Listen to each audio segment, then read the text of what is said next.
expliquer le procédé de fabrication pour avoir ces jolies couleurs en fait. Bonjour.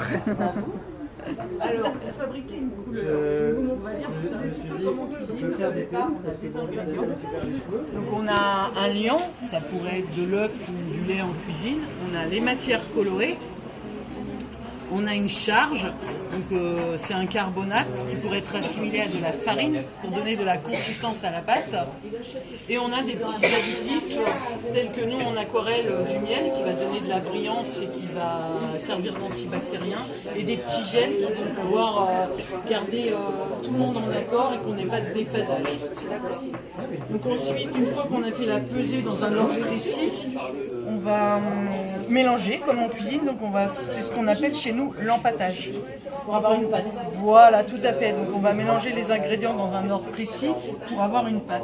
Le problème, c'est que cette pâte, la plupart du temps, elle n'est pas lisse. On a encore plein de grains et on n'a pas forcément la couleur qu'on voudrait obtenir. Donc du coup, on va passer à l'étape du broyage.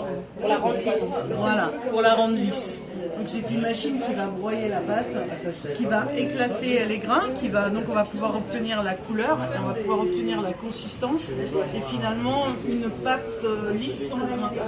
Donc pour ça, on va vérifier la granulométrie à la sortie de la broyeuse avec une jauge de North. Chez nous, la pâte ne doit pas excéder 10 micromètres en grains. Elle doit être entre 0 et 10 micromètres.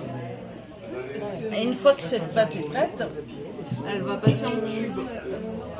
Donc ça s'appelle le conditionnement. Donc on a des petites tubes vierges comme ça, un petit peu comme les tubes de dentifrice. Et finalement, on remplit par là. D'accord, là. Ouais.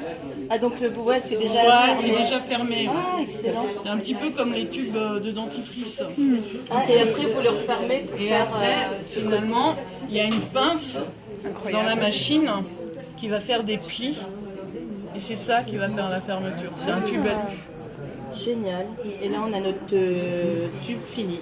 Voilà. Prêt à être utilisé pour l'artiste. Wow, merci beaucoup, Eh ben, c'est merci, super. c'est très clair maintenant.